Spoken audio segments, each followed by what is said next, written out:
Hey y'all.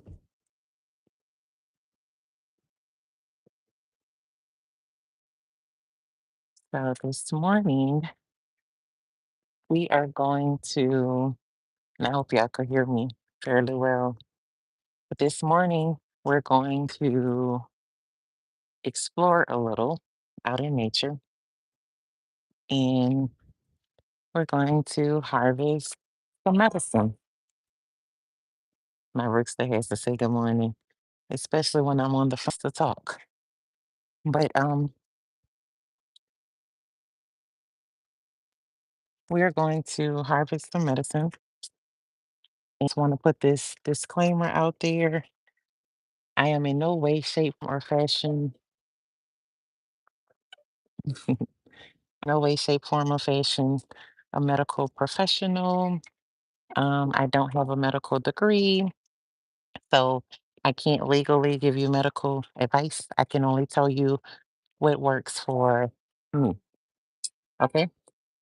So, this little treat that we're going to find today is something that most of us consider a weed. A lot of people cut it down. They're like, oh, it's so ugly. It's all in the way. And I used to be one of those people that would cut it down all the time. Trying to figure out if we want to go this way. Let me see what it looked like the other way. It is kind of far in our backyard. So, good morning, Big 1111. Thanks for joining. Um, so it is in our backyard, so the grass is a little tall. We do have to strategically get to the place, but what we're working on is finding free medicine. I love free stuff. I think everybody loves free stuff. So utilizing all that's been put out here for us. And we do have to be careful. It is fall, the leaves are falling, snakes are crawling. So we have to be mindful of where we step. Um, so like I was saying, this is typically considered a weed. Most people just cut it down, trash it. They don't really want it. It's like a nuisance to them. So we're gonna considered a lot of different things. Um, it's a diuretic, which means it helps to clean your kidneys. It helps with urinary issues and things of that nature. It also helps with like if females have yeast issues. It helps with all that kind of stuff. So it's a lot of different benefits to it. The thing that really drew me to it was when cold and flu season comes around. My kids always seem to get the sniffles, and this helps with that. So you can make a tea with it.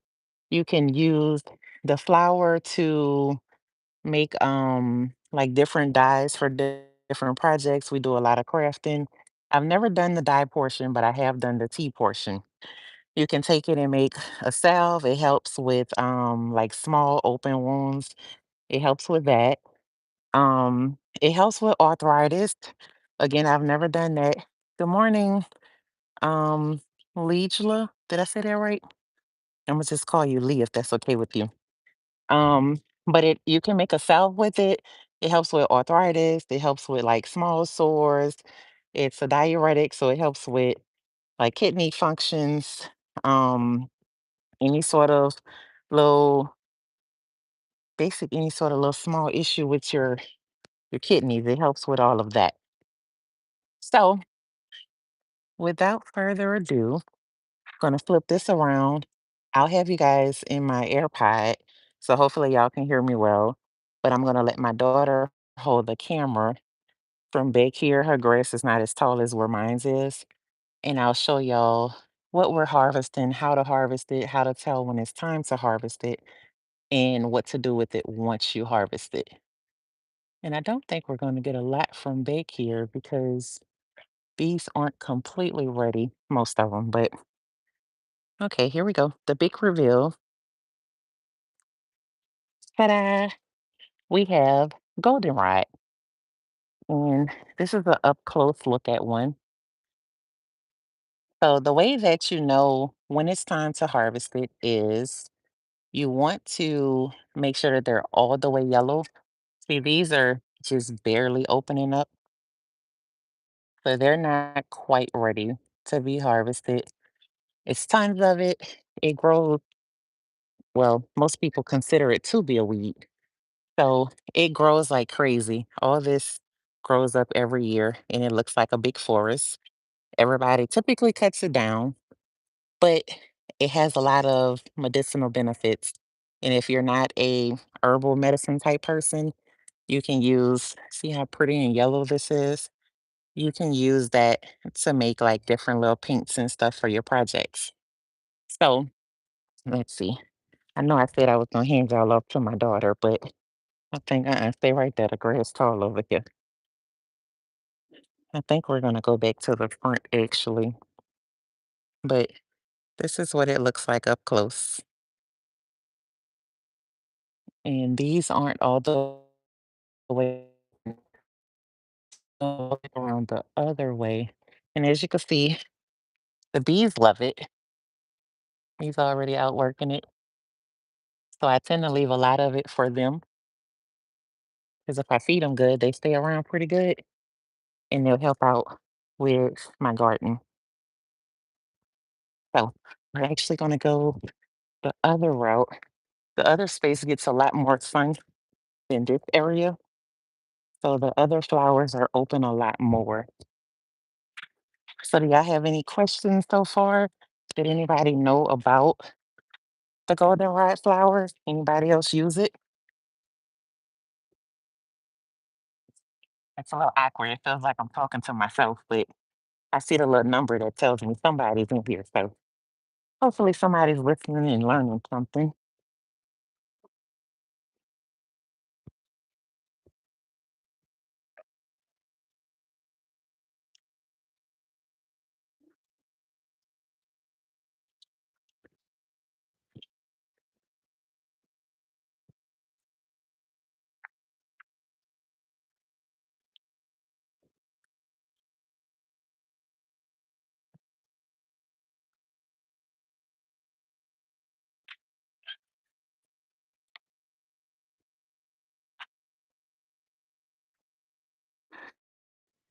Okay, so we've made it to the other section, and these are a bit more bright yellow.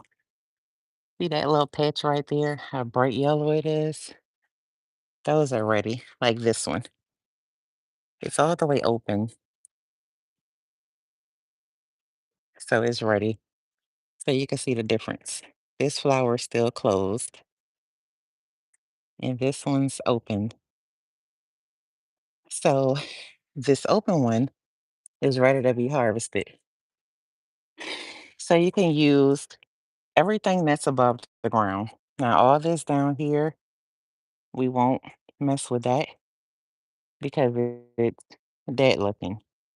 So we want the more live stuff. So all you'll do is take your flower and then you'll cut it off just like that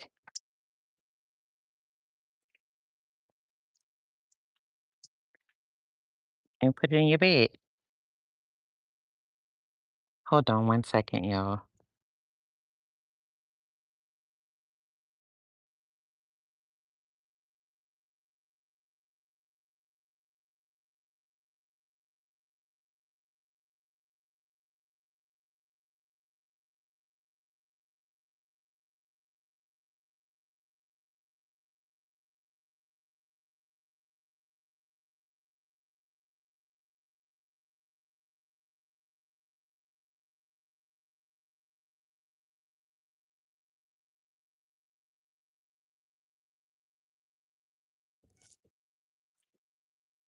Okay, my camera person has made it back.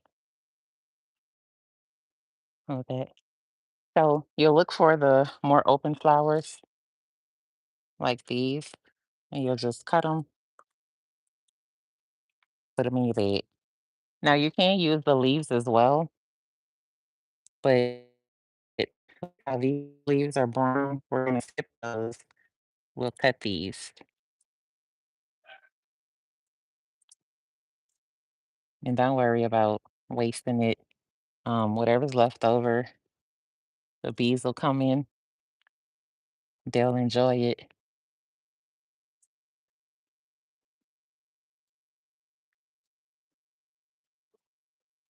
So you put that in your bed.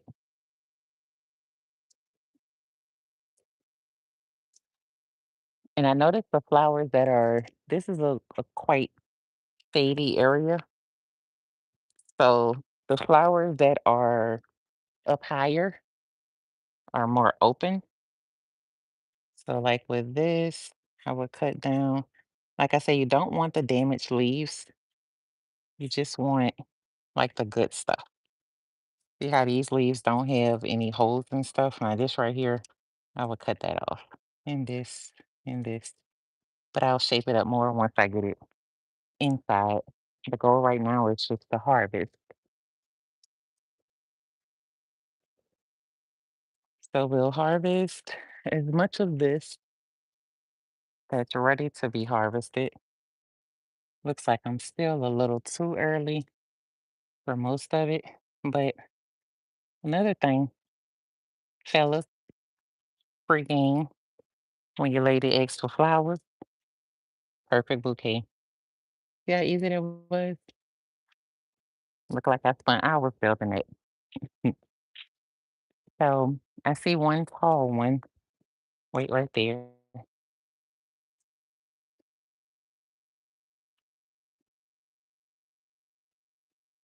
So this is a tall one. And as you can see, the closer it is to the sun, the more ready it is. These are almost like that brown. I would cut that off. Um, but yeah. So we'll take that one. It's almost too big. So we'll just take the flowers off of this one. It's a little hard to cut that stem.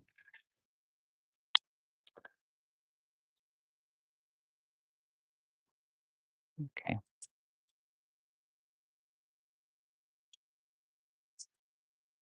Now I got that. We'll put it in the bed. And so now we've done that part. So we're going to pretend, for the sake of the bag is completely full. So all we'll do when we get ready to process it, we'll take these out and you'll shake them really well. Make sure that there's no bugs in them. You can rinse them if you want to. I typically don't because they come straight out of my backyard. I don't spray any chemicals in my backyard. Everything is all natural.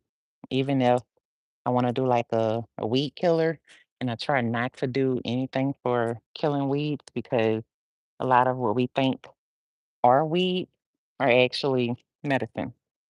So I'll just shake it off really well. And you can put this whole thing in a dehydrator just like this, or you can break the leaves off and the flowers and it'll dry faster. I'm a little lazy at times, so I would just shake it real well, make sure there are no bugs on it, go in, cut it about there. I'll lay the flowers on one tray and lay the leaves on another and let it dry out. I use it for teas. You can also blend it in salves, and there's all sorts of different little things that you can do with it. So that's our medicine haul for today. Um, excuse me, and a Bigfoot, my little pup, like to follow me around the yard. But that's our medicine haul for today. What I'm going to do now is take it inside, take all the bugs and dust off of it, put it in a dehydrator, let it dry, and then I'll come back and I'll put it in a jar. It has to be completely dry because if you put it in a jar with just one drop of moisture, it can introduce mold, and then you've done all that hard work for nothing. Um, and once they are a little bit more ready, then I can harvest some more and bring you guys in for a little bit more. Okay. Well, thank y'all for tuning in. I had a blast. I will post more videos showing the different things that we're doing as we are getting the goldenrod prepared. And I hope y'all learned something today. All right.